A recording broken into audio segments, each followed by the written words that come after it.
પેપરનું જે ક્રન્ચીનેસ છે ને તમે જુઓ, એકદમ આમ ખાખરા ટાઈપ લાગે ને આવું ક્રન્ચીનેસ આજ સુધી મેં ક્યાંય જોયું નથી કોઈ પેપર. તો જય માધવ મિત્રો, હું છું ધવલ પંડ્યા અને આવી ગયો છું તમારા માટે ચટાકેદાર મસાલેદાર જોરદાર વિડીયો લઈને. તો ફૂડ ફોર સુરતીના નવા વિડીયોમાં આપ સૌનું હૃદયથી સ્વાગત છે.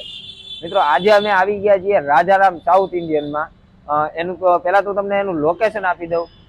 બેઝમેન્ટ ટોપ નંબર 4, શ્રીજી આવાસ અમર જ્વેલર્સની બાજુમાં મિની બજાર સુરત. એક યુટ્યુબર જ્યારે ફૂડની લાઈનમાં આવે ને ત્યારે એનો ટેસ્ટ અલગ જ હોય અને એ ટેસ્ટ આજે આપણે લેવાનો છે અને આપણે જોવાનું છે કે કેવી રીતે બનાવે છે ને કેવું બનાવે છે. તો ચાલો મારી સાથે બ્લોગમાં જોડાયેલા રહેજો. શરૂ કરીએ આજનો આપણો બ્લોગ. આવો મારી સાથે.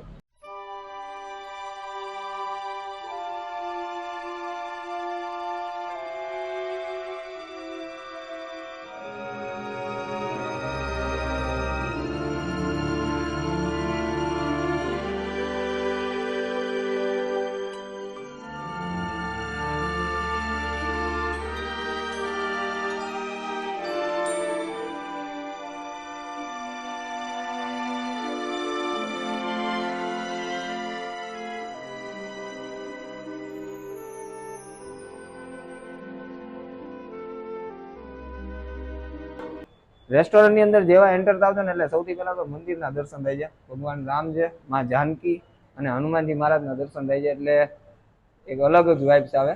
બીજું રેસ્ટોરન્ટનું એમ્બિશન છે ને એ ખૂબ જોરદાર છે, મને પર્સનલી ખૂબ ગમ્યું છે. તો ચલો જોઈએ કે એનું ફૂડ કેવું છે.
ફાઇનલી આપણો ઓર્ડર આવી ગયો છે. સૌથી પહેલા આપણે લીધું છે પીઝા ઢોસા.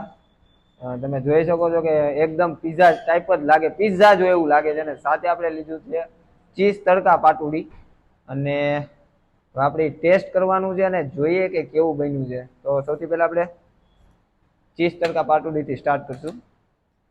પેપરનું જે ક્રન્ચીનેસ છે ને તમે જુઓ, એકદમ આમ ખાખરા ટાઈપ લાગે ને આવું ક્રન્ચીનેસ આજ સુધી મેં ક્યાંય જોયું નથી કોઈ પેપરની અંદર. આપણે ટેસ્ટ કરીએ પેપર પહેલા તો.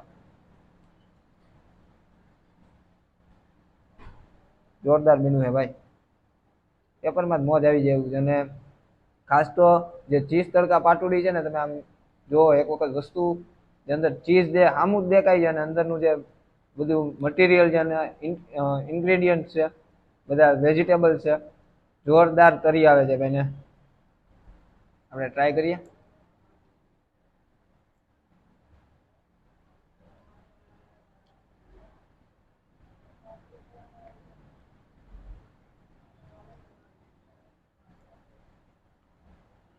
જોરદાર ભાઈ, આવો ટેસ્ટ લગભગ મને સુરતની અંદર આજ સુધીમાં ક્યારેય મળ્યો નથી.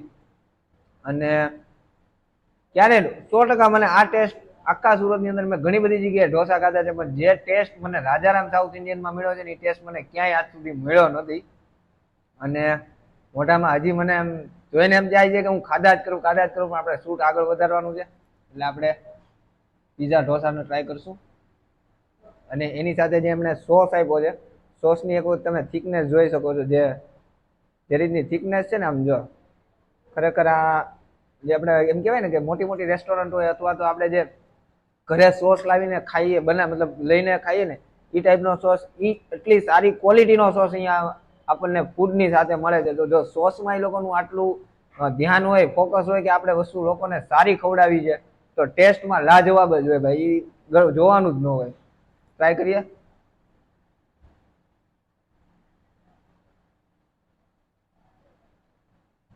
આ ઢોસા જ છે ને ભાઈ? અરે ભાઈ કોઈ હિસાબે મને આ ઢોસા નથી લાગતા, હું સિરિયસલી વાત કરું છું. કોઈ હિસાબે, કેમ કે નીચેનું પડ જે ક્રન્ચીનેસ જે દેખાય છે ને, જો આ બધું, અને આ જે ક્રન્ચીનેસ ને ઉપર ચીઝ અને એના જે મટીરિયલ બધું જોરદાર ભાઈ. એમ જ લાગે કે આ રિયલ પીઝા જ છે. કોઈ ફરક નથી લાગતો મને ઢોસામાં ને પીઝામાં. અને ખરેખર ભાઈ મોજ આવી ગઈ. સાથે all time favourite cold drink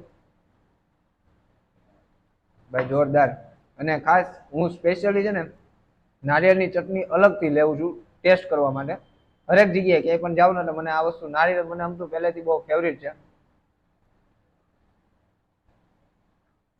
ચટણીની પણ થિકનેસ એવી છે, તમે જોઈ શકો છો. અને સાંભાર કેમ રહી જાય ભાઈ? સાઉથ ઇન્ડિયન હોય ને એટલે સાંભારનો ટેસ્ટ હંમેશા જરૂરી હોય છે, કેમ કે સાંભારને બાકી ન રખાય, નહીં તો ખોટું લાગી જાય. એટલે આપણે સાંભાર ટેસ્ટ કરીએ. વાહ ભાઈ વાહ. એવું જ લાગે હું ચેન્નઈમાં આવી ગયો છું, એક સાઉથના સ્ટેટમાં આવી ગયો છું, ત્યાંનું ફૂડ અત્યારે હું ટેસ્ટ કરી રહ્યો છું. હાલ અહીંયા અનલિમિટેડ ઓફર ચાલે છે. 249 રૂપિયાની અંદર ગોટાળો, butter paper dosa, cold drink અથવા છાશ બેમાંથી એક વન ટાઈમ. અને બીજી ઓફર છે મૈસૂર મસાલા, બટર પેપર ઢોસા, પાલક પનીર અથવા જીની રોલ, કોલ્ડ ડ્રિંક અથવા છાશ એ વન ટાઈમ છે. અને એક છે 199 રૂપિયામાં મૈસૂર મસાલા, બટર પેપર ઢોસા અને કોલ્ડ ડ્રિંક અથવા છાશ વન ટાઈમ. એમાંથી તમને જે જોઈએ એ રીતની છે. તો મિત્રો આપણી સાથે જોડાયા છે રાજારામ સાઉથ ઇન્ડિયનના ઓનર અને મારા એક પર્સનલી ફ્રેન્ડ કહું એવા સારા એવા યુટ્યુબર સુરતના ધ્રુમિલ પોશિયા, એટલે કે લાલભાઈ. તો લાલભાઈ, સૌથી પહેલા તો અમારી ફૂડ ફોર સુરતીમાં આપનું સ્વાગત છે. તમે તમારો કિંમતી સમય કાઢ્યો અને અમારી ચેનલમાં આવ્યા એ બદલ આપનો ખૂબ ખૂબ આભાર. Thank you. અને ફૂડ ફોર સુરતીઝના બધા લોકોને કહીશ કે ધવલભાઈ પંડ્યા બહુ સરસ મજાનો વિડીયો બનાવ્યો છે, તો ફટાફટ એને સબસ્ક્રાઇબ કરી દેજો. અને એક પર્સનલ વાત છે લાલભાઈ, પણ એક યુટ્યુબર તરીકે તમે ક્વાઇટ કર્યું ને, અમે હમણાં તમે રિસેન્ટલી મેં એક વિડીયો નાખ્યો હતો, હા બ્રોડકાસ્ટ, પણ એક ફૂડ ઓનર તરીકે અને એક યુટ્યુબર તમે છો, અને કેવું લાગે છે આમ અલગ ચેનલમાં પહેલી વખત તમે આવ્યા છો? પર્સનલી વાત કરું ને તો યુટ્યુબ ફિલ્ડ બી મતલબ પ્રિય ફિલ્ડમાંની એક ફિલ્ડ હતી, પણ આ રેસ્ટોરન્ટ લાઈનમાં કદાચ જીગર આપણે 2.5-3 વર્ષ થવાના. 2.5-3 વર્ષ થયા. અને જેટલો પ્રેમ યુટ્યુબને હતો ને એટલો જ આ ફિલ્ડને બી છે. એટલે જ હું ઈચ્છીશ કે વધારે ફોકસ આમાં જ કરું અને વધારે હજી બી ડેવલપમેન્ટ તમને જોવા મળશે. અને એવું કોઈ સ્પેશિયલ રીઝન કે આપણે ફૂડમાં તમારે આવવું પડ્યું, કે આમ પહેલેથી જ આમ ફૂડી છો? આમાં એવું છે ધવલભાઈ, તમે મારું ઇન્સ્ટાનું બાયો વાંચશો તો તમને વધારે ખ્યાલ આવી જાય. એમાં એક કેપ્શન લખ્યું છે કે જો ઠીક લગા તબ વો કિયા. એટલે કેવું હોય, સમય અનુસાર પરિસ્થિતિ આપણે જે કરાવે એને સ્વીકારી લેવાનું. અત્યારના ટાઈમ પ્રમાણે રેસ્ટોરન્ટ લાઈન આપણે બહુ જ સરસ લાગે છે, અને હજી બી ઈચ્છા છે કે આમાં વધારે આપણે મહેનત કરીએ. હા, એક ટાઈમે યુટ્યુબમાં મજા આવતી ત્યારે યુટ્યુબ કરીએ. એટલે એવું નથી, સમય અનુસાર જે તમને જ્યારે જે પરિસ્થિતિ પ્રમાણે સેટ થતું હોય એ પ્રમાણે અત્યારની પરિસ્થિતિ પ્રમાણે આ બેસ્ટ ફિલ્ડ છે. પર્સનલી હું વાત કરું ને તો લાલભાઈને હું લગભગ 4-1 વર્ષથી ઓળખું છું, 4-5 વર્ષથી. એટલે ભાઈ ખાવાના એવા શોખીન છે અને ખવડાવવાના એવા શોખીન છે. એ મેં મારી પર્સનલી મેં પણ જોયું છે. એટલે સૌથી પહેલા તો લાલભાઈ, આજે આપણું રેસ્ટોરન્ટ છે એનું એડ્રેસ શું છે?